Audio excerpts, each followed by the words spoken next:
It's time for another edition of Why Start a Podcast. This is episode 12 now. We made the fatal mistake of bringing in Matt Suprenant, a.k.a. my brother, otherwise known as Smoke, to the podcast. It's already been off the rails before we even started. So Matt is here, along with 3-10 Matt over there, who's on a little bit of a winning streak at Petco Park. And then, of course, the man of our hour, at least for the first, who knows how long this is going to take. But Will Glavez had a phenomenal time in San Diego, returning to his hometown. I'm Brayden Suprenant. Thanks again for tuning in. We're going to talk some Padres stuff. We're going to talk about Will's trip back to San Diego. And then Perez has a top 10 for us to fill out as well, plus anything in between that we might see fit. These guys were going through Colorado's football schedule and also talking about what a great year it was in 1998 for the Washington State Cougars. But it wasn't. It probably was a good year for the Washington Huskies. Who won the championship that year? Nobody cares. The Electric Factory. Anyway, let's get to. It's going to be annoying. Let's get to Will's wild time in San Diego, since he got to join us last Tuesday in studio, which is great. But now, or since then, we went to the Padres game. We miss you too, Will. We miss you too, Will. But Will's back in super hot Arizona. What's the temperature out there? As I'm looking at the temperature gauge on my computer, the sun 108. Oh, 108 degrees right now. Nice. It's a good day to golf. Yeah. Almost kind of yeah. While I was there, it was I think it touched 112. So as all of these weird locals here are saying, it's preheating, which is just absolutely sinister because it's only going to get hotter. But no, I had a great time, man. Shout out to Matt and Brayden for showing me Todd's gym in the studio. It was absolutely awesome. Kind of getting the tour there. It was a good time. The golf tournament was a blast. Being home to see family and friends, and of course the Padres. That was a fantastic day, a fantastic game too. You finally got to experience going to Bubs and then Beer Fest, and then the whole game. We had great seats. Just take us through start to finish of what you remember from last Friday night. Big Padres dub over the Diamondbacks. Yeah, I was outstanding. I got to meet up with you guys. We went to Bubs. I was telling Matt Perez, as we're walking up, because we had to grab something from the car. I was like, wow, this is really cool that you get to do this at least, a couple times a month, where you get all the boys together and rally at Bubs or whatever bar, is around the ballpark. And, fortunately we had a really solid group, and Matt Spread was there and all his little buddies and his Yankees fan who kept talking shit to Matt about the Cowboys, which is hilarious. And then we, after a couple brews and some nachos, moseyed over to Beer Fest, which was that new.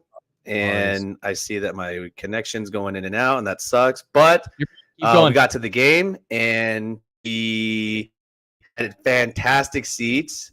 And I bought, I think, 20 Friar Funds bucks, whatever those Monopoly money is called. And everyone kept making fun of me for it. Let's some context here. For Beer Fest and Cocktail Fest, you have to go and buy $5 vouchers for the cocktails and the beers. $5. It's usually one coupon per beer. And Will decided to buy 20 of them, just in case he needed to have 20 $5 beers at Beer Fest. I was flabbergasted because I go out of the line and I see Matt. I go, Matt, how many did you get? Yeah, I was like, he goes, I got like 20. So I'm like, all right. Yeah, I got he paid like $20. $20 worth. I got like $15 worth. All right. Then I asked Will, I'm like, Will, how many did you get? He goes, 15. I go, oh, nice. So you only got 3. He goes, no, I got 15. And he pulled out like 15 freaking Friar Funds out of his I looked like he pocket. Just won it big at Vegas on blackjack table with the Friar Funds. He was splashing out. Boys, I'm buying. Absolutely. I'm buying. The table was probably losing your mind. When oh my God. I can't believe they let you have that many. I know it's not all electric. I know it's not all going to you could use for other things, but the guy's first time at Beer Fest, he's diving into the deep end, just straight on. Running jump. Yeah, we're doing fucking swan dives in. I didn't want to waste any time at that point. And you were able to use it inside, and me and Brayden got a couple drinks in there too. and we saw Tatis hit a home run. The team played great. They snapped their 5-game losing streak, and we met some really cool friends that were sitting right in front of us, and that turned out to be a really, really fun time. Will got their attention very easily because he was the loudest one in the section, which is great. Love the passion. I can't tell you how many times that Will, yes, you were. I don't know how many times Matt Perez can account for this. I don't know how many times the Padres did something, even if it wasn't a home run, where Mr. Glavez decided to stand on his stadium seat and put his hands in the air like Rocky Balboa. Yes, exactly. There's a picture. Are you in that. Are you even in the back row? Here, send me that. Did you send me that? Send it to my send it to my email or whatever so I can get it on this. Doing that? Or text it to me. Are there people sitting behind you? There are. So he gets up and he's like this. That was like Hassan Kim at shortstop. He would do this. He would just go, yes, yes, Padres. I was so fired up. It was refreshing to see. I couldn't believe how many times he did that. So naturally, the people in front of us turned around like, what is going on? And then Will started to what is the word, Matt, that they use? Means to an end. When you talk Riz. to Riz, bro. Don't ever say that. That's what it is. Just rizzing him up. That's what he was saying. Spitting game. Spitting game, Means dude. to an end, brother. Got to see it through. Yep, that's what he was doing. I will send myself. They were taking a picture, and I photobombed them, and then Braden stood up a couple times too, so then that fired me up. So then I wanted to celebrate because we've been playing like shit up until that point. The Padres, that that whole week I was there, they kept losing. Correct. Yeah, and then they finally show out. So, and at that point, the Friar funds were really going to work, and I think they were really kicking in at that point. Friar funds. Let me see if I can share this. Does 4 buy you a drink inside the stadium? No, we needed basically like the rest of the 12 that he didn't consume to get the 2 drinks. It was like $60 worth. Are you serious? It's got a good DC. Yeah, it was kind of lame. Why can't I share that? That's a. Anyways, what's their @? Did you follow them on Instagram? She goes to a different school. Her name? Oh, you won't know her, bro. Oh, that's so sick. No, she went to State. She graduated from State. Yeah, she graduated from State. She was very nice. You don't even know her name. I'm not gonna. I know what her name is. I'm not gonna out say anybody. It. We're not gonna out anybody. Not watching the podcast. Yeah. I mean, what do we? We're not outing anybody on the podcast. Come on now. Come on, you gotta be a pro, Matt. Come on now. Want to see what she? I just want to know. Her and her friend were really nice. I thought it was her sister. I don't know. Maybe it wasn't. Maybe it was. But they were. We were just vibing. It was a really, really good time, and this all happened by like the second inning, and it just progressively got better. And then, the party really started after the game. So we went to Happy Does, and Will was there. But that was pretty cool. Happy Does after the ball game was pretty nice. It was not as wedged as some of the other bars, which was great. And you got a lot of things you could do. But for some reason, we lost Will in the meantime between Happy Does and whatever lame bar we went to after the fact. I was with him at the bar. He ordered 3 Coors Lights and 2 vodka crans, and I did not see him again after that. So I didn't. Well, thank you for the Coors Lights, but yeah, I had no idea where you went. What was the vodka one?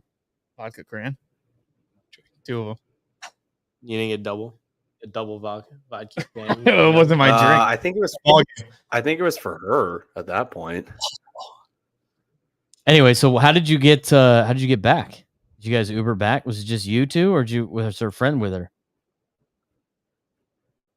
I don't know where the friend went. Actually, because they were actually with a couple, I believe. I think. Oh yeah, that's right. And someone else, because I think that was her company's seats. And eventually, I think she was just being a homie, the friend or sister, whoever the mate was, and it was just us two. And she made a very friendly suggestion to go to her house. And at that point, I was like, "Yeah, okay, let's go." And then. I was in PB. It was in PB. I was having college flashbacks. I was having college flashbacks. PB, brother. PB. Let's go get brunch the next day. Yeah, it was factory. Walk no, but no, I ended up we were up really, really late, and I actually had to be at another brunch at 10, and we woke up, and it was like 10:48 at that point, and you had to be at a brunch at 10. Where's the brunch at? At 10, in Imperial Beach, so about 30 minutes south. On an IB, and you woke up at 10:48. Yeah. Right? Who was with who went to brunch? Did you bring it +1? It was like no, but there was no +1. So we woke up, and then we had another couple rounds, was pretty dope, and then eventually I figured out where I was at because I was kind of disoriented just being in her house. And I walk out, and you guys are never going to believe this. He's like trying to get out of the place. He's like Millen checking the sideline with that. Yeah, no, she was. What are we doing? Yeah. All right, so yeah, she walks me confused after a couple more rounds. It's 10:48 in the morning, and you realize you have to go to brunch at 10. What was your head spinning right now? Because I know you didn't drive downtown, you Ubered downtown, which means your truck was back in IB. So what are we doing here at that? What was the game plan? What was the play call? So this is where my disorientation goes away, and I figure out what street I'm on, and I swear to God, I'm not making this up. One of my best friends lived next door. Wow. And I was like, Are we on Hornblende? It was the Hornblende. That's what it's called. I swear to God. I call him, and I'm like, yo, I got to take a shower. Can I use your shower? And he starts cracking up, and he's like, That's hilarious. It's even funnier now that it's and so you needed to just dying laughing. And same clothes? Or did you borrow clothes? You wear the Padre Hawaiian shirt? Yeah, the Padre Hawaiian shirt. Because you left Matt. You left your other shirt with Matt. You still have it. Oh no, I love that shirt too. Yeah, I threw on the same clothes. It was very disgusting. Oh, just after you take beer, a shower, sweat, sex-induced clothes. Did you put all the clothes back on? Oh yeah, because I had to Uber back. I didn't have any clothes, so you could have. I get back to my cousin's. You could have gone commando down there. You went all the way back. Yeah, all the way back. All the way back. I'm clean. But your clothes aren't clean. I still felt the magic, it was just so coursing through like everything at that point. So it was still having a good solid. time. Eventually get back. Did you go straight to brunch? Go straight to brunch? No. I went to change. I changed clothes. I went to go to where my car was at that had my clothes, which was at my cousin's house. Changed. And had to find had to Uber down the street, and I did make it. So overall, an eventful like 14 hours. Brunch was at 10. What time did you make it to brunch? It was probably like 11:30. Yeah, but we were there a while, so and then it kind of like turned into another thing, right? That's like a couple hours deal. Yeah, it was. Yeah, it was a continuous bender, and it just kept seemingly going on. I wasn't complaining. I was on vacation at that point. So I was like, all right, let's just ride this out, see where it goes. Did you go back to PB? No, I did not. That was it. No, I didn't. I was exhausted at that point. Did you have any communication? I was exhausted. I couldn't do any more. Didn't even drive through PB one more time on the way back. I looking back, I maybe should have. That would have been pretty fun. Hand up, but that's right. I wanted to, kind of play run the bases. Will's ball game. Do a little stutter step around. Yeah, you do a little bop. Do a little Manny Machado right there. or the you can do underneath. Do the skip around third base, no. Fernando. Please stop talking. Yeah, a little trot. Yeah. So while you were having a great Saturday morning, Perez and I had a very interesting Saturday evening. That was an event.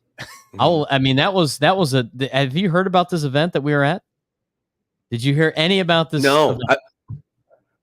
I kind of wish I was there. No, I have no idea what happened. You would have been in a box, dude. You would have been like, what is going on? Let's try to set the context here. We'll set the context.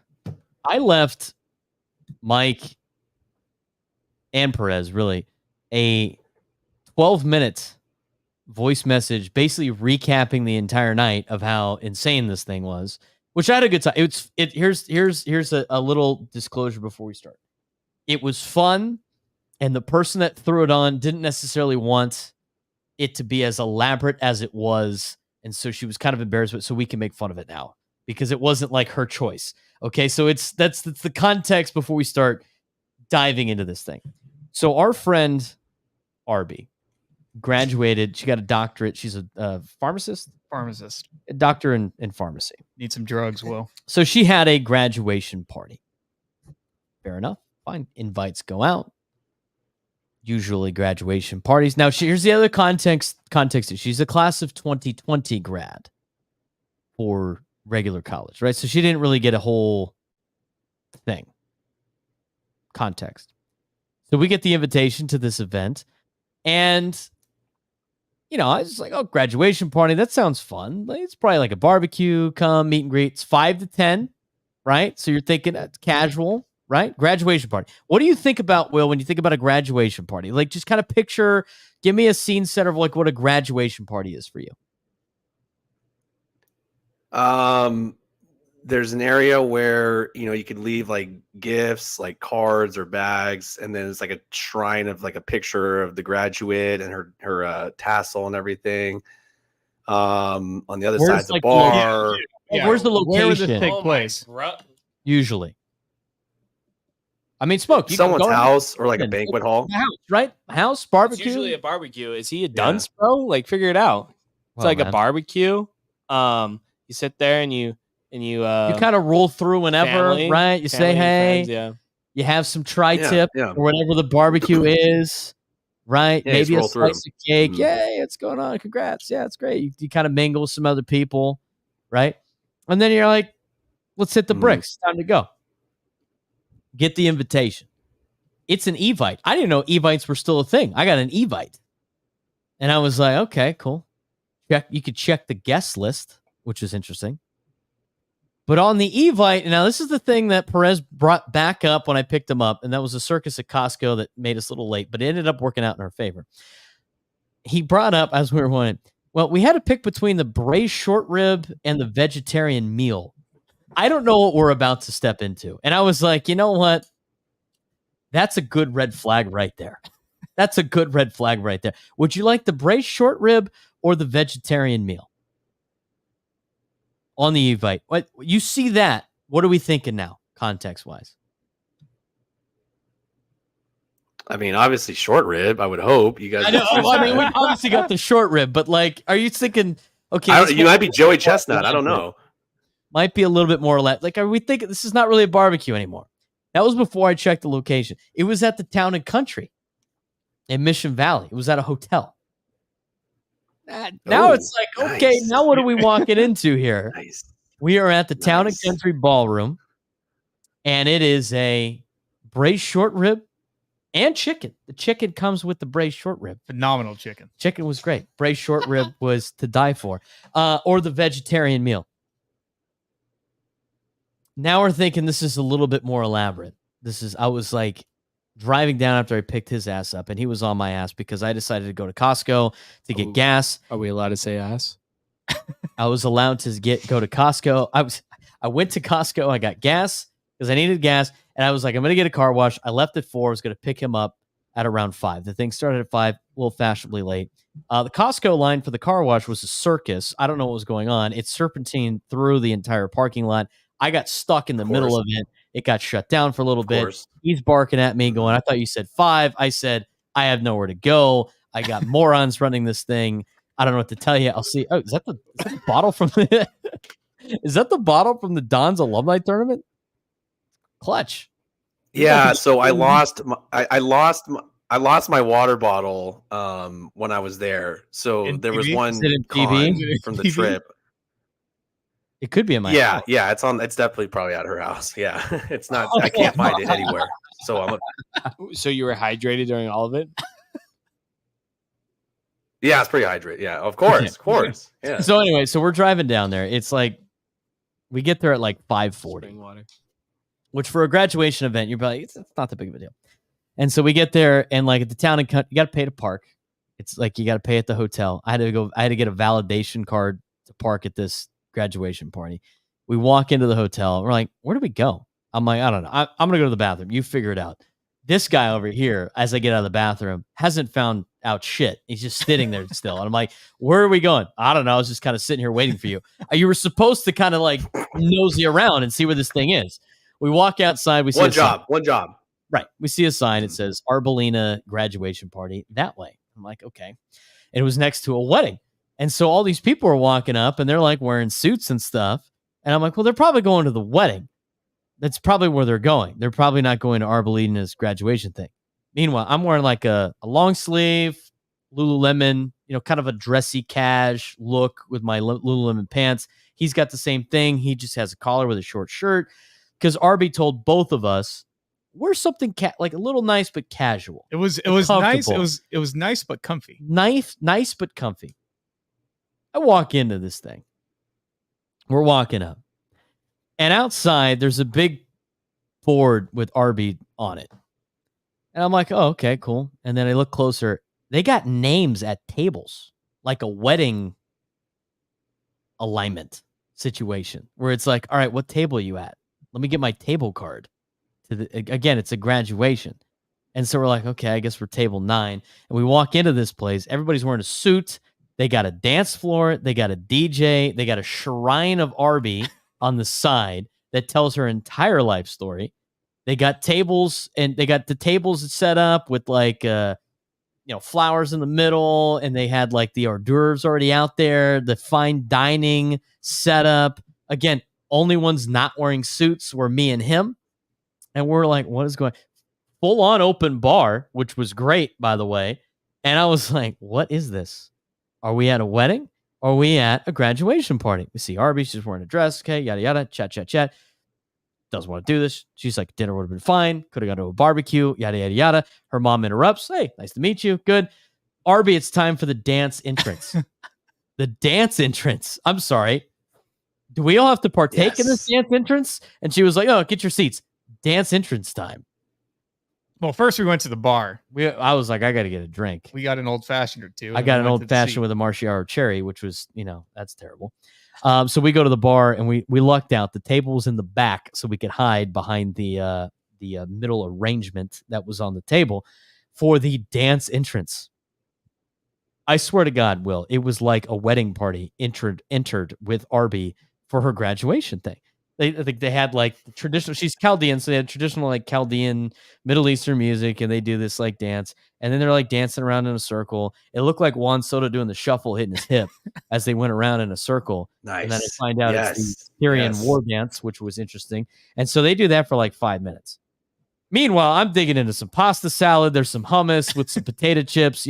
That's an interesting game, by the way. Hummus with potato chips. I mean, I was expecting cover 2. It was a cover 3, and you had to hit the check down and make what you were given by the defense. But potato chips and hummus was an interesting combo. And so I'm watching this like dinner and a show, and I'm sitting there going the entire time, who's getting married? Somebody has to be getting married because this is not a graduation party. It sounds like a wedding. It sounds like a wedding. And I'm like, well, man, it's just like, okay, it's a nice graduation party. The night goes on. Some of her USD friends show up from her undergrad. They sit at her table. That was an interesting group of people. That's a different story for a different day, maybe in a little bit. So they come and they sit down and everything. And then all of a sudden, more Chaldean music starts playing. And then she comes out with a knife and she's just like dancing with a knife. And we're like, what is going on? And they were like, oh, it's time to cut the cake. And I'm like, did we miss dinner? Like, what? And they had this like cake cutting ceremony, like at a wedding. And I'm like, whose face is she shoving the cake into? Because it's just her. And so they do the cake cutting ceremony. And then long story short, her dad speaks, she speaks. They do a father-daughter dance. I mean, everything about it was a wedding. And I was like, who is getting married? Maybe it's just her being married to the game. I could not believe this entire event that I went to. It was once in a lifetime opportunity. I gladly appreciate the invite. I had a great time with Matt. We met somebody that was a vegan but allergic to leaves. That was a wild story as well. I thought the celebration was great with all of the pharmaceutical shit everywhere. I mean, it was a graduation wedding sponsored by Pfizer. It was amazing.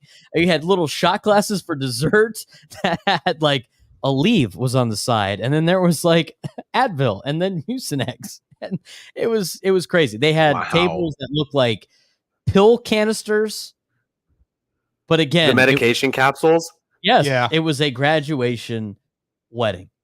That's kind of how it was.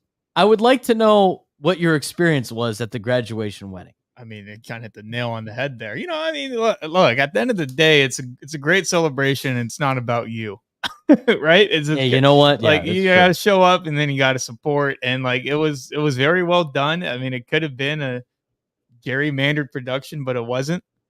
It was good food. I mean, it was definitely not entertaining. It was an abundance of entertainment. Yeah,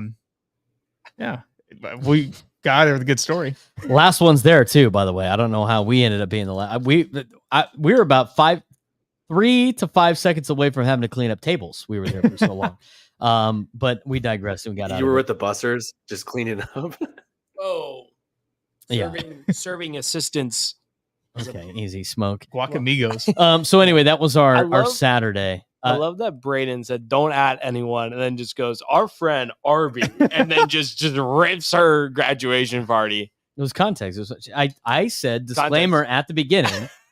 I said disclaimer at the beginning. It wasn't something she wanted, and so she kind of made. And so now we can make fun of it. Oh, okay. I talked about it on the radio too. I mean, it's comedic gold. That sounds like a great time though. You gotta make the most of your situation, right? You gotta the hand that you're dealt, you gotta play it. You gotta overcome adversity. In this case, that's a pretty interesting celebration. But it's concerning when somebody's waving a knife around in the air. She came in dancing with a knife like she was conducting an orchestra. Yeah. I couldn't believe that either. It should have been on fire. That would have been even cooler. Just like really just do the whole shebang at that point. At some point, it was time to do the Assyrian war dance again. I said, I'm hitting the bathroom. I come back and Butch is part of the Assyrian war dance, getting ready to fight somebody. I don't know. Dragged into it. She goes, "Where's Braden?" I turn around and the guy's like sipping on his old fashioned. I got another old fashioned, dude. I was like, I'm not participating in the Assyrian war dance. He comes back. He's all, I'm going to do that before 4 Washington State football games this year. I found my mojo dance for he's just gonna do this. Baby Matt's credit. You would probably start dancing with them, right? You seem like you're like the dancing type. You would have took your shirt off, started twirling it around, probably. He would have looked like you in section 111 on Friday. Yes. Yeah, I got my shirt on. Hey, means to an end, brother. Means to an end. All right, so that was Perez. Do we need to talk about the client at our table? Or we save that for a different day? We can save that for a different time. The vegan that could not eat leaves because she's allergic to leaves just blew my mind. I just could not believe that. That's Joey Chestnut. He got banned because of that, right? He's not banned. They brought him back. They clarified that. He was doing the impossible. Can you eat if you can't eat leaves? Well, that's what everybody asked her. What do you eat? Carrots. She loves carrots. I was like, but if you tried to eat the leaf at the end of the carrot, would you die? Like, what about celery? I don't know. Was that a leaf? I don't know. It's green. I don't know. Some dude was giving her shit for it, but then like the salad came out, looked like a spring roll. It was a salad that looked like a burrito. It was wrapped. You know, like those napkin holders, Will? You know, you have like a napkin and like the little circle that goes around the napkin holder. So the napkin, picture the napkin as like a bunch of lettuce, like spinach and arugula and stuff like that. And then picture the napkin holder, the ring, like just a super thinly sliced cucumber wrapped tightly around it so it looked like almost like a burrito. It sounds so delicious. I can only imagine how full you would be after eating. Brandon's gonna make fun of this, but I would have done the same way. How would you done it the same way? Let me ask you this. You have that on a plate. It's a nice meal. You got like the 3 forks on your left, the 3 knives on the right, the 2 spoons above you. You work, how would you eat that? The vegan the salad burrito?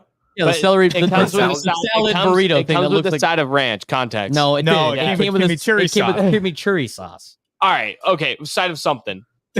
So let me ask Baby Matt, how do you mix up ranch and chimichurri? Those are completely different I colors. wasn't there. He wasn't there. I've heard this story twice Okay, already. so anyway, so how would you eat that at a You can listen to the nice 12-minute event, voice memo. like a wedding? Like it's a salad, right? Like there's like yeah. lettuce. Salad In a it's just burrito. presented like a burrito. napkin in a napkin holder. No, it's a burrito. How would you eat it? I would ask for some pico de gallo. Just grab it, just start eating it like a carne asada burrito. my probably at that point. That's exactly what somebody Legend. did. This guy to our right. How else do you eat a burrito? You can't. I'm not gonna It's cut not it a up. Oh, burrito. I don't know.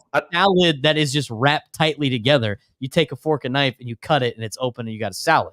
Or you could just take chunks at a time. You are at a fine event where people are wearing suits. Obviously, and you're not. at a You guys weren't wedding. dressed that.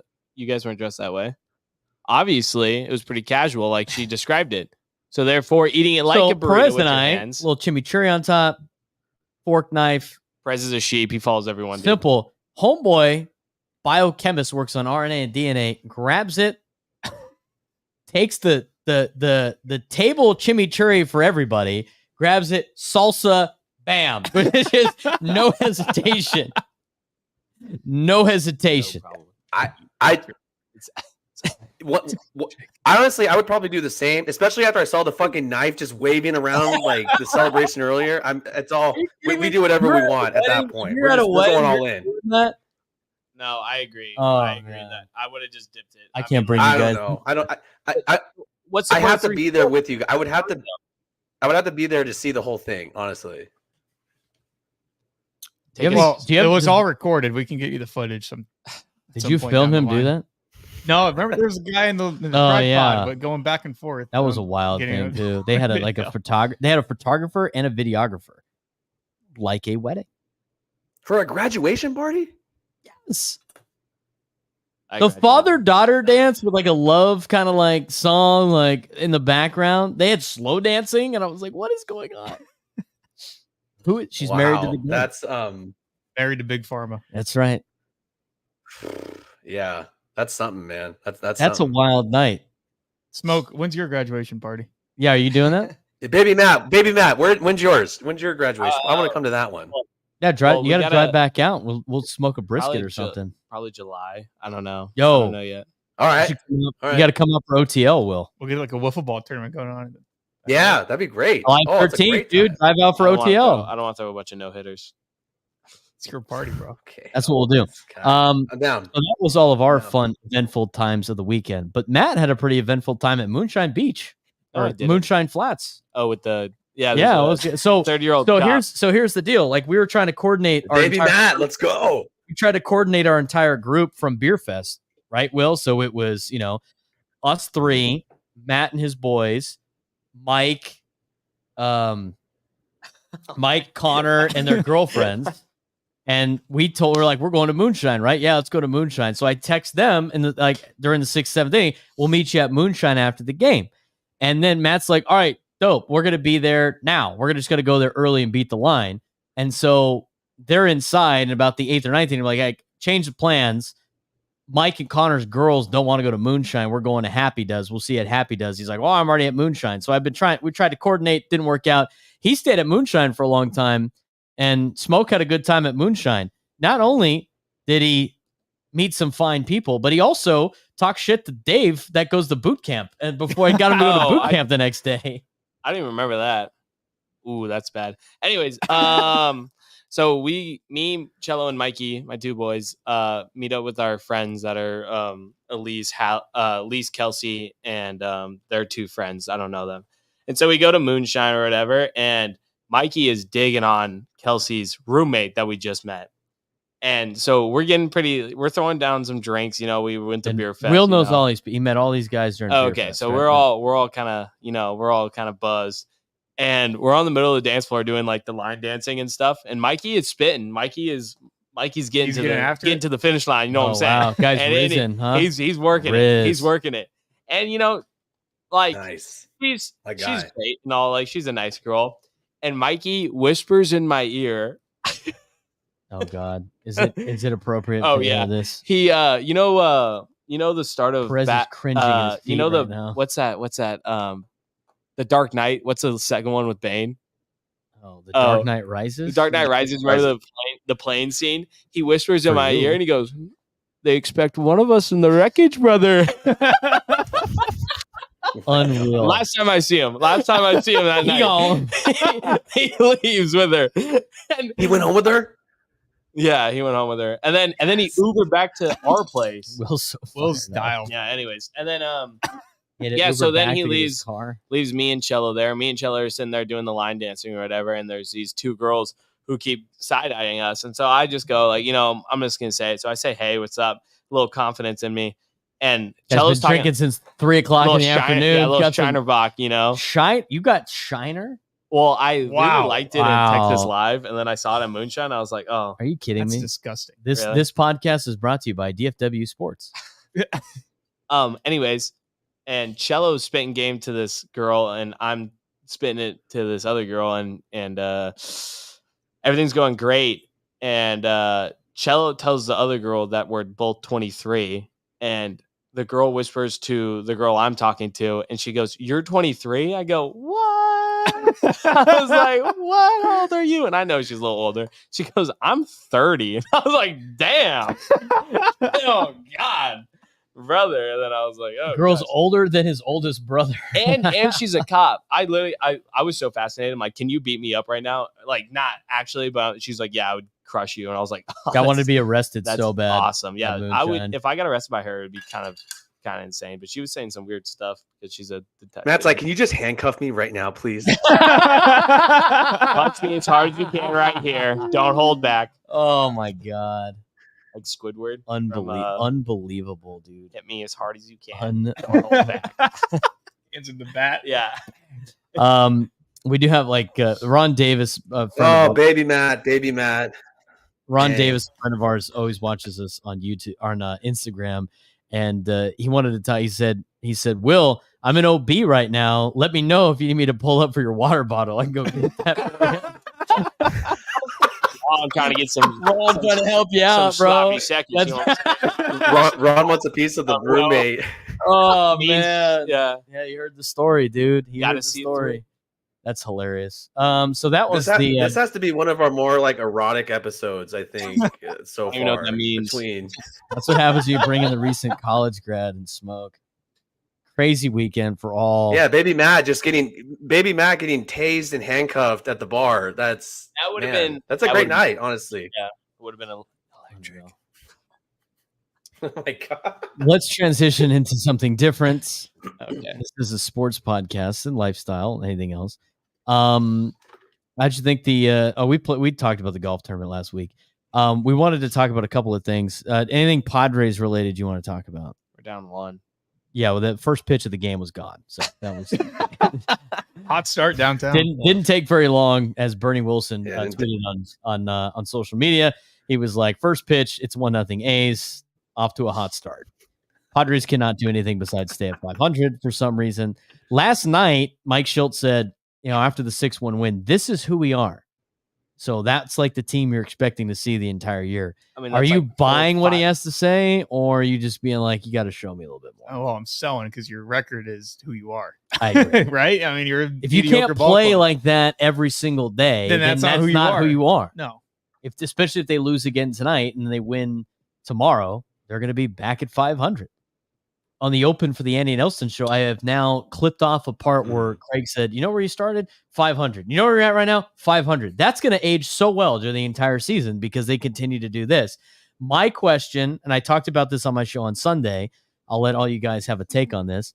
My question is, with how bad the National League is, and the National League is bad, where everybody's just all log jammed together. We talked about that on Friday when we saw the standings.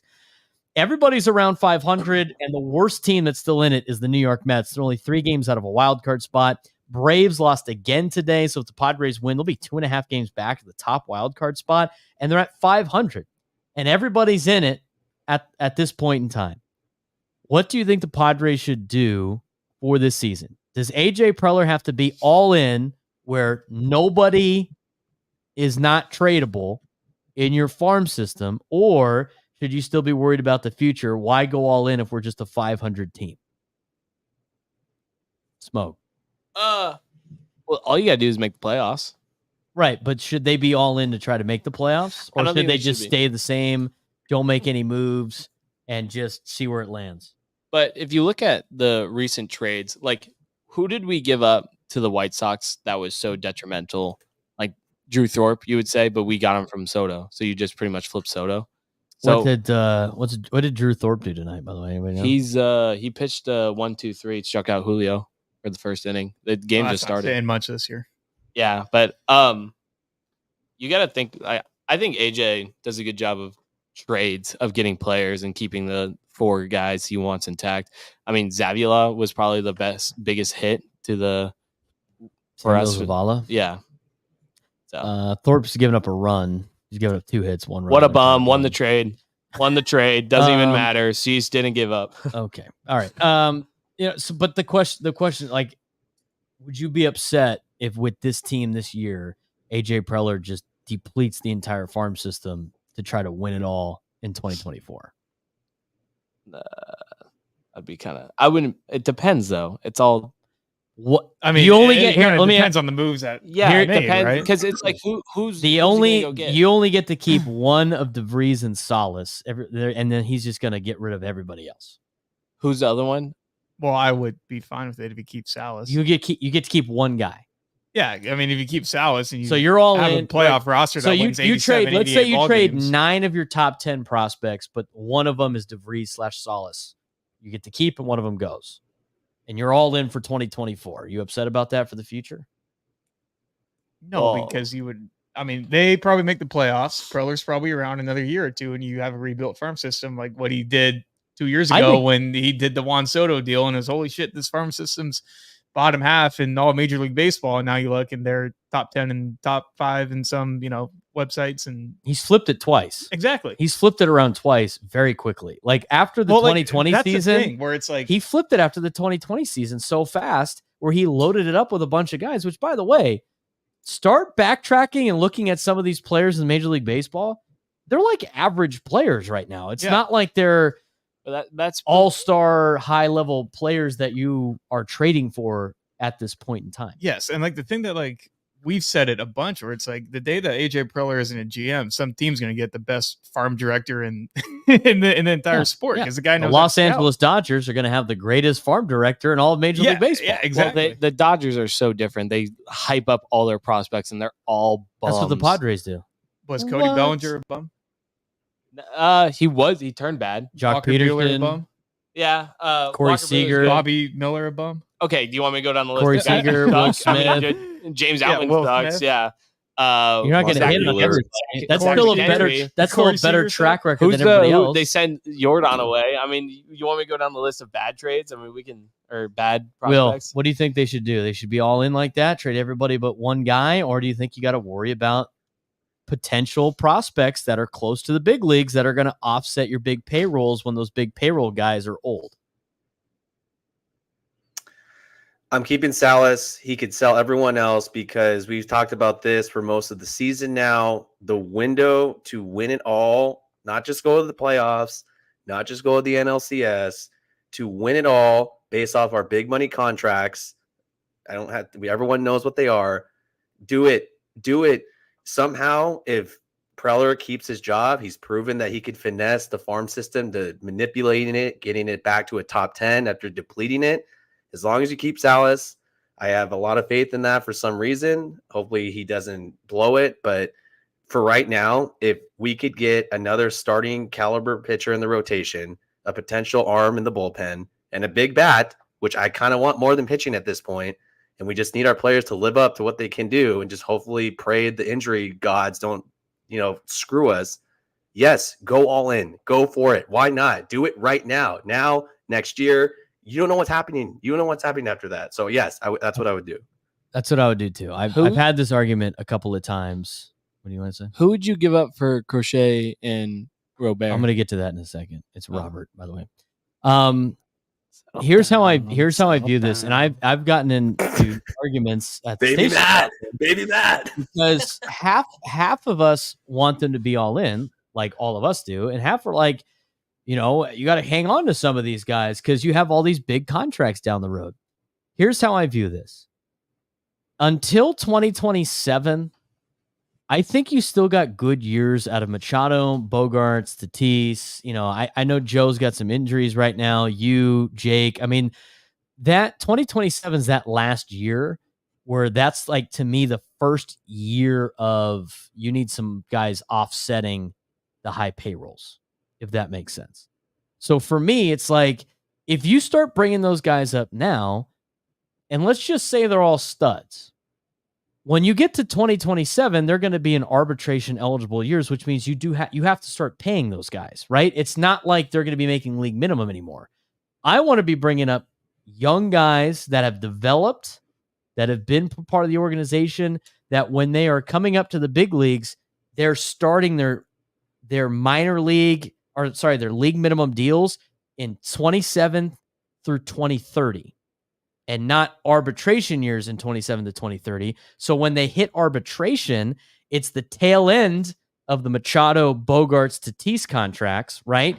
And then when Bogarts and Machado comes off the books, then you can re-sign some of these young guys that you developed and exchange the money and then buy them out for those long period of years, instead of going like, oh my God, it's 2029, 2030.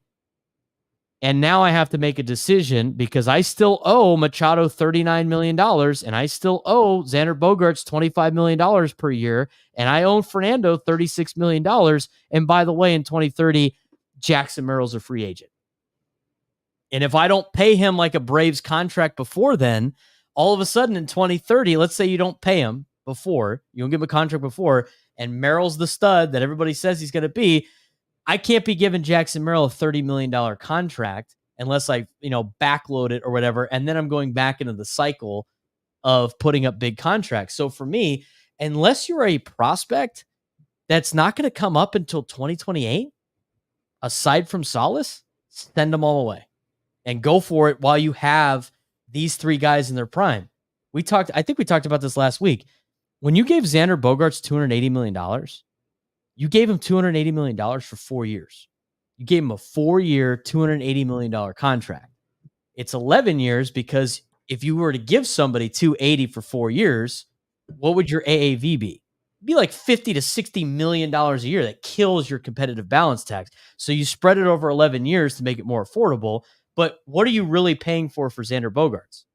You're paying for the 4 years around his 30s. You're not paying for those extra years, right? He's not going to help you out. You got to load back on that. So if you are paying all this money for those guys to be in their prime, why wouldn't you be all in? Anybody else? You nailed it right there. This is it. I don't know what's going to happen. I don't know what's going to happen this year.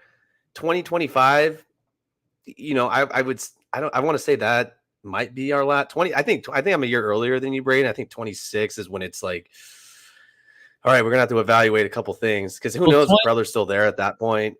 I don't know. I mean, here's the thing: why the 27 is the cutoff. You know what happens at the end of the 2026 season? You know what happens after the 2026 season? Anybody? Lockout.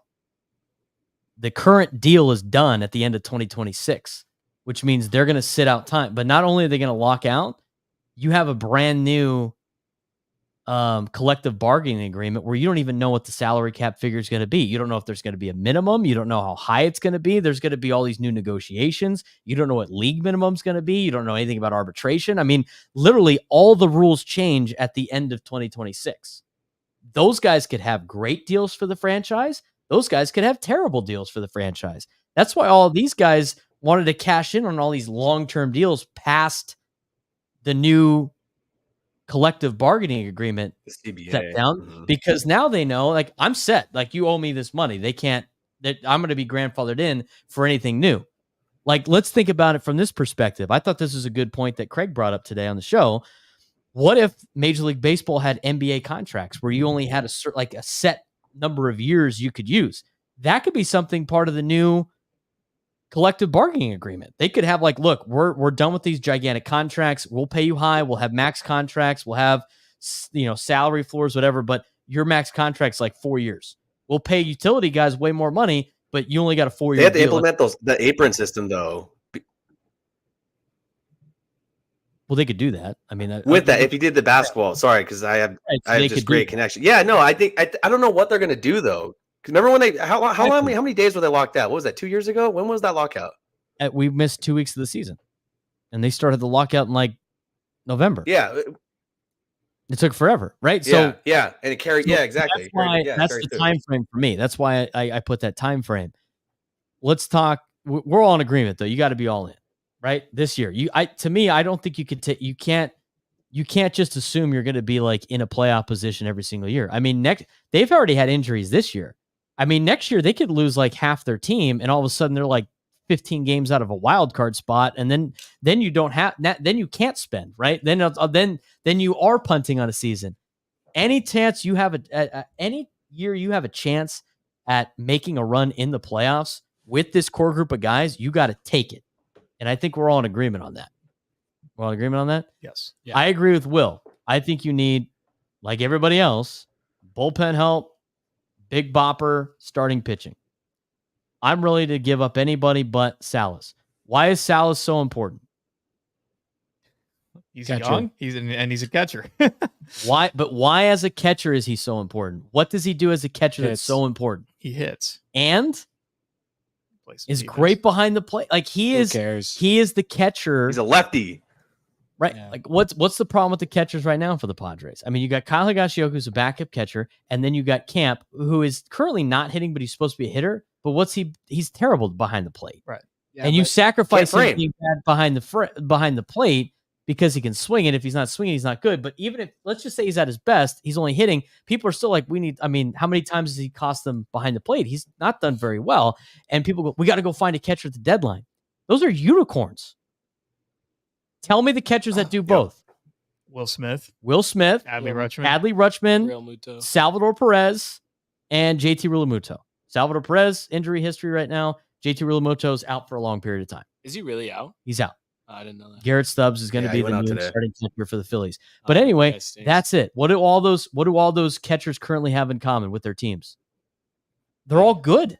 Yeah. They're all not selling, right? Like they're not, you can't go find a catcher because everybody's like, we need a catcher. What are you going to go replace your current catchers with?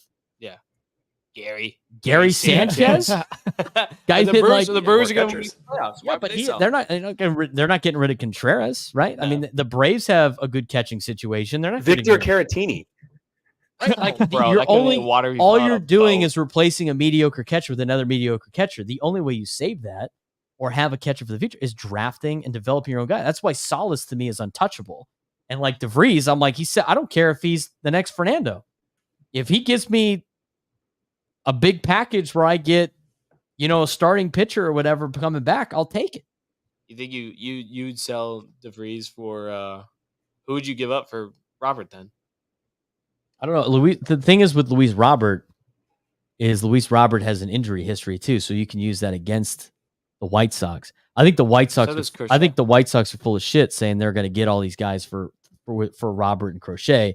But for me, I mean, my big 5 targets are Ursig and Miller from the A's, and I think you could throw in Rooker if you want a power bat. There's not a lot of power bats to go around. I'll get to that in a second. Ursig, Miller, and Rooker. I really don't want to bring back a guy that we had and then bring him back and hope he's like and have to give up prospect capital for him, but he's currently available. I don't know what to do with Luis Robert either. I mean, you could do the same thing with the White Sox, go Crochet, Kopech, and Robert, and give up a big package for those guys. The two things that those teams have in common is they have no future. They have no plan. They don't know what they're doing. So you can cash in. Like, what are you going to save these guys for, right? So to me, it's definitely Ursig and Miller are on my list. It's, Crochet. They've been talking to the White Sox about Crochet, so I threw in Crochet. I think you go Luzardo with Miami. You already know you can fleece their general manager and vice president. He's an idiot. I mean, Preller fleeced him in the last deal, and then you have to go get a big bat. So if you want Robert or Rooker, I'd have to go through and start looking for big bats. There's not a lot out there, but I think you could go get those 5 guys, and I say you give up everybody but Salas to go do it. I think Crochet is kind of like your 1A, And then Luzardo is that 1B. I don't like Luzardo. Kind of like a fallback option for them that is cheaper, right? When it comes from a capital perspective. What do those 5 players all have in common as well? They're on bad teams. They're on bad teams. They're either They're making cheap, except for like Luzardo. Exactly. They're either making, but by the time you get him with a prorated salary, he's going to cost you like $2.5 million. Shit, the Marlins will buy it all too. Right, seriously. So here's the other thing too with the trade I forgot to mention. You got to stay under $10 million. Yeah. Their whole goal the entire season of why they didn't spend any money in the offseason was to stay underneath the competitive balance tax. So they're under that now. If you stay under 10 million, you got about 10 million to spend. Those 5 guys you got keeps you about like $6 million, because with the prorated salaries of what you're going to have to pay them at the trade deadline, or maybe right before the trade deadline, is about 40%. Luzardo's making $4.5 million this year. It's going to be around 2 something. Crochet is making $800,000. That's going to be nothing. Urseg and Miller are both making league minimum. Brent Rooker's making league minimum. Luis Robert would cost you a lot. I mean, I don't know if you could get him. He's making like 12 to 14. So like he would be around 6. So it'd be kind of close. You'd be pushing it on that. So you'd have to go find another. That's why Rooker is more attractive, or like a Tommy Pham, than Luis Robert. What makes Luis Robert not really, or what makes Tommy Pham not attractive, is he's not under control. That's the last thing. All of those guys are under control for a very long time. If you look at the A's with Ursig and Miller are under contract until 2030. 2030. And they're younger. Ursig's 29. Miller's 25. He's going to turn 26 this season. They're under control until 2030. Brent Rooker, if you brought him back, is under control until 2028. Again, arbitration eligible, league minimum. Garrett Crochet is under contract for at least the next 3 years. I got to pull his thing up real quick. Garrett Crochet is under contract until 2027. That's another major year we talked about. Again, $800,000 ARB 2, ARB 3. Keep going down the list. You go to Luzardo. Jesus Luzardo is making, by the way, arbitration. He's in arbitration right now. He's making 5.5. It's going to be about 2 point something by the time you trade for him. Arbitration eligible in 25, arbitration eligible in 26, and 2027, he's a free agent. So what is our timeline again? 2027, right? 2027 is when I need the young guys to come up. All of these players that you're currently going to trade, and if you pull up their top prospects, it's guys like Robbie Snelling, it's Dylan Lesko, it's Leolis DeVries, it's Adam Major, it's Graham Pauley, Ryan Berger, Homer Bush Jr., Austin Krob, Victor Lizarraga. All of those players, with the exception of DeVries, which I think if you had to give him up, you would have to like bite the bullet on that. All of those players' estimated time of arrival are within 2024, this year, through 2026. You're basically exchanging those players for current major league players that have proven and done that, and you've upgraded your team for the next couple of years, all doing it in a cheap fashion that's going to offset your major costs of your current players that are making the big contracts. The only downside is you're just like, I might have given up Cy Young, but if I win in the next 3 years, does it really matter?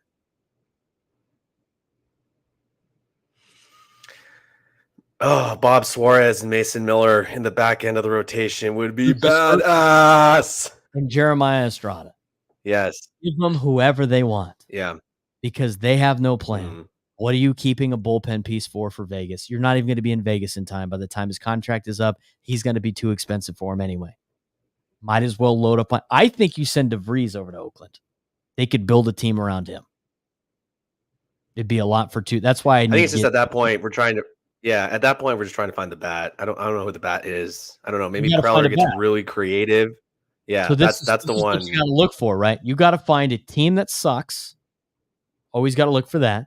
You got to find a player that's not making a lot of money, and you got to find a player that's under control for a couple of years. That's what all 5 of those guys. That's why it makes sense to me to give up everything for those 5 guys. But you know, people say like, I'm not giving up Salas for Crochet. Yeah, I'm not either. That's dumb. That would be dumb. It's not going to happen. I don't think that'll happen. And like, you know, the White Sox said like Luis Robert, we need like a haul better than the one that Soto, cost the Padres or whatever. You're dumb, dude. Nobody's giving you that. Here's No. the other caveat, though. No. Here's the other caveat. With the National League all being so bunched together, is it going to be a seller's market where all of a sudden you're going to have to overpay for some of these guys? Probably. How many of those teams are going to be in? Potentially. Like the New York Mets being 3 games out, are they going to be in? Are they going to be all in? I don't think they're going to be all in. Do you think they're going to make a big splash? They already said 2025, right? They already don't want. I mean, they're trying to get rid of Alonso, so that doesn't make any sense. I mean, go through some of the standings. Go through the standings. I mean, are the Nationals going to just give up their entire plan and try to go buy a championship this year? No, they're not. They're not going to do that. Even if they're close, they're going to be like, let's see what the young guys got, and that's it. I mean, they might go get like a Rich Hill G-Man Choi package from somebody, but they're not going to go. They're not all sucked. Yeah, but that's the playing it conservative, and they had to do that last year. They had to do that last year because they did have to hang on to somebody because they knew they were going to lose Soto. But go through the National League wildcard standings. Who's going to just give up their farm system to go win this year? The Giants aren't going to do that. Are the Pirates going to do that? No. They're super young. The Pirates aren't going to do that. The Cubs might. Cincinnati won't. The Blue Jays want to sell. Blue Jays want to sell, but just look at the National League. The Cardinals might because they've spent money on veterans. But that's it. But they don't have anyone to buy. So I'm saying, I mean, these guys don't. It's so to me, I think they're in a good spot. Padres are in a good spot for a lot of these things. I think you just need to find a big bat. But let's say you brought in Rooker, right? He's having a fine year. I mean, I don't really want him, but or Robert. Bring in Luis Robert. Okay, let's say you shoot for the stars. You bring in Luis Robert, you bring in Ursig and Miller, you bring in Luzardo, and you bring in Crochet. You're probably not going to see Joe Musgrove again this year. It's kind of close. So you're probably going to see him this year. So you're going to have, in any particular order, your rotation for the playoffs is going to be Darvish, Crochet, Luzardo, Michael King, Cease. I mean, that's 6 guys, right? Is Darvish. Matt Waldron going to be there? He's pitched great, but I don't think he is because he would have to be a starter. Like I don't. His stuff doesn't work out of the bullpen. No, it doesn't. The knuckleballer doesn't work out of the bullpen. So he would have to be a starter, but you have all those guys. So he's not on the playoff. He would really roster. have to earn his way into that rotation, which I mean, he can, but if you had Darvish, Cease, Luzardo, Crochet, and King, could you trade Waldron? Yeah, for sure. He would probably be in the Luzardo trade. You could 100%. Well, his trade value keeps going up too. Right. He's kicking ass. You could trade Waldron. It saves you another player in the prospects, right? Trade Waldron to Miami. Trade Waldron to Chicago. Trade Waldron to the Oakland A's. They need pitching. I mean, they don't have right. Ashioka or a bag of seeds. They're not going to do that. So that's your playoff rotation right there, and that's assuming Joe doesn't come back. Go, yeah. Which I don't think he will. You think you sell Kim? Nobody's going to buy Kim because he's a 3-month rental. Nobody's going to buy him.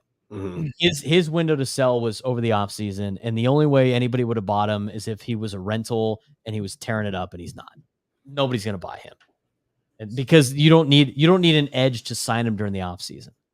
So let's talk about your lineup. Let's say you brought in. You could throw him in a package, I bet. But like you'd have to throw in. But who would play short? You would have to have Bogarts play short or Tatis or something like that. I would throw Cronenworth at short. You're saying if you got Smoke, he hasn't played short. Who cares, dude? Ever in the bigs. I know. At that point, you might as well just slide Tatis back to short. He did it in spring training. Summer training in 2020 in Anaheim. I watched him do it.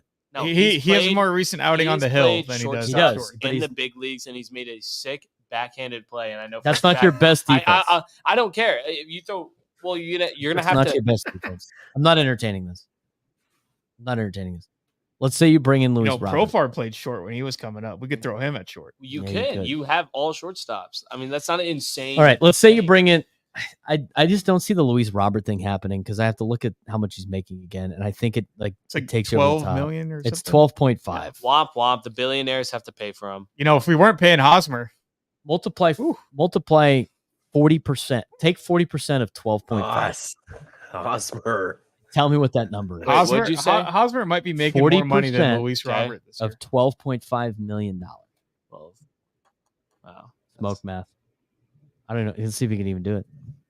There it is. Times 0.40. 5 million.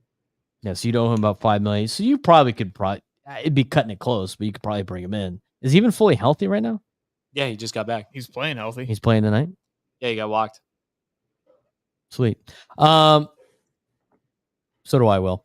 So let's say you bring in Robert, right? So Robert is your DA. He plays outfield too, right?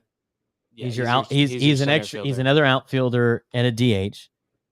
In a healthy world, Xander's at.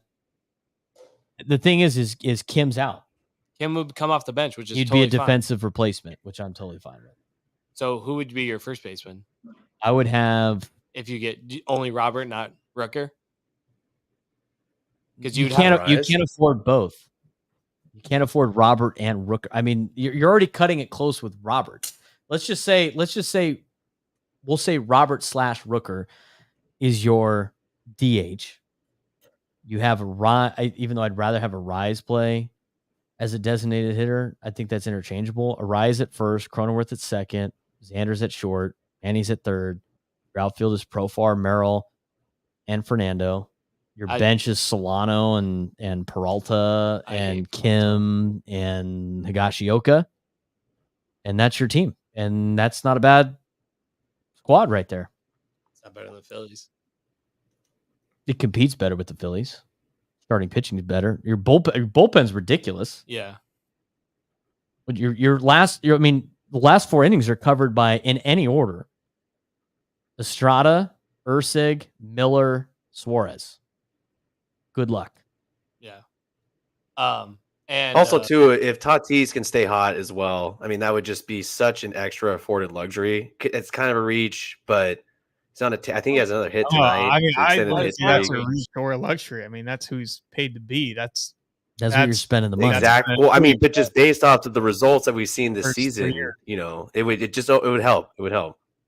He rakes. I mean, his expected batting average is like in the highest in the league, right? Good. Yeah, it's through the roof, and he's starting to catch up on it. I'm baseball savant. Well done. Yeah, well done.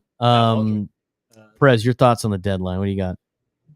It's just wait and see. I mean, we got 2 months because when's the deadline now? It's August, right? Yeah. There's so much that can happen when it comes to health, and team might go on a losing streak, and I'm not entertaining trades right now. It's just kind of you got to strike early. I mean, he's already AJ's already. He's made 2 trades early. Just a Rise and he's already striking early because he knows he has to do well, and so his thought. But here's my thing: if you already know you're all in, which we're all in, right? Yeah. You already know you're all in, and you already know what the problems are. Aside from waiting for some of the prices to come down when teams panic, why not bring those guys in as early as possible and play with that team as long as you can, where you try to do the quick Band-Aid fix at the deadline, and you got to play the whole narrative of we got to let this team gel for a month when you don't have time to gel. Right now you do. I mean, I wouldn't make all those moves tomorrow. No. But those are like targets that I'm sure he's already talking about. What about Vlad? Why we haven't talked about Vlad? Are you kidding me right now? What's wrong with that, dude? They want to ship him. What is Vlad making, Matt? I don't know. I didn't look that up. He is making $19.9 million. Yeah, okay. You can't afford it. Tell the Matt 19, and we'll play for 9. It's also in Canadian. We got to see how that translates. By the way, it's prorated. So take 40%, 45% of 19.9 million, and tell me what that number is. If it's more than 10 million, you can't even talk to them. I don't think it's 10 million. It's not 10 million. It's probably close though. But but then you have too many holes. You have too many holes that you need to fill. But you have Vlad. Guys playing MLB The Show over here. But back to your point, like the way that Preller has built this roster, yes, he's made 2 fairly big moves, but it's been trust the guys that he has, whether it be a guy like a Tyler Wade starting on opening day and having a role that he still has in the middle of June, Matt Waldron being your 5 guy and blossoming and putting Merrill in center. It's been a more like build the team, trust the guys, and for us kind of like what you already have in the building rather than going out. Because I mean, we're talking, oh my God, they need an outfielder. They need like Profar can't be your starting left fielder. Waldron can't be your 5 guy. And they've stuck with that philosophy so far outside of Cease and Arise. I get it. But it's not like where we've seen him in the past where it's been consistently fishing out to get guys to come in. Yes, there's been Donovan Solano, but I think more than in past years, it's been, all right, we're going to roll with Profar. We're going to roll with Merrill. We're going to roll with some of these lower budget guys. And more or less, it's kind of worked out for him until the injury bugs kind of hit the rotation. But just look at the philosophy and kind of how they believe and how they've done things recently. It's a little bit different than I think what we might be accustomed to. Well, they've been like this year's different because they can't afford to go out there and make a bunch of moves. They're out of money. Right, exactly. So like they've had to keep it. They had to roll the dice and had a lot of things go right in order to do that. But here's the difference now. The difference is your general manager is being evaluated by somebody that does not absolutely adore him because he's no longer with us. And they said in spring training, and it was pretty clear in spring training, that his job's on the line unless he does X, Y, Z. So my thing is that it's the biggest wild card in this is how much is AJ willing to spend to save his ass, knowing that if it doesn't work out, it doesn't matter for him anyway. Like he doesn't care. Like if he gives up on all these players, does he care about the future of the Padres if he's no longer an employee? I don't care. I gotta save my ass, right? Yeah. I gotta I gotta go. And I think that's why he started to make these moves super early, like Arise and Cease. I mean, these are early moves that you don't normally see. I mean, Padres have made the 2 biggest blockbuster trades of the season, and we're not even close to the trade deadline yet. So I mean, I know and here's the thing with Preller too, as we've known with him, he's always talking to people about everything. They've been talking about he's been talking to the White Sox about Crochet. There are a lot of players that he is talking about with teams that you probably don't even know he's doing because it's not even in the media. And when he strikes is when he thinks he's got a good deal. Like that's when he pulls the trigger, and that's the time frame. So maybe he's working all of this for the deadline. Maybe he'll make a trade in a week and a half. That's the thing that keeps you on your toes. Is sometimes he makes a trade before like a rumor even comes out. I mean, he's done that a ton too. We were like, oh, I didn't even know this guy was on their radar. Like I didn't know they could bring in Luis Arise, even though that was kind of rumored. I didn't know Dylan Cease was a Padre, candidate. I didn't know Blake Snell was somebody the Padres are targeting. I didn't know the Padres are gonna. I think it was a side of the thing. I didn't know Bob Melvin was a candidate when they hired him. It was like, oh, look, we're hiring Bob Melvin. Okay, that's cool. Yeah. That happens a lot. So it's gonna be interesting and it's gonna be crazy. And you never know what you got with AJ Preller, but I think you got to make those moves to stay under. Those are the moves that you have to make to stay under budget to try to win a World Series and try to do it now. Any other thoughts on that? We kind of ran out of time. Do you want to save that for next week? We'll save it for next week. Save it for next week. We'll save that for next week. That will be our tease. Our top 10 for next week. We haven't done one of those in a long time. Will, it's been good chatting with you. We got to get you back out here during the summer, man. Yeah, I know. I want to come play OTL. I got to go. And I got to. We hit OTL today. We're already getting dialed, man. You got to come out. We got to get Ron out there. All right. We got to have a good time. July 13th. Come out there. Over the line. Come out a couple of days early. We'll go swing the sticks and smoke a brisket and have a good time. See baby Matt get handcuffed by his 30-year-old authoritative girlfriend. That's right. Back to blue.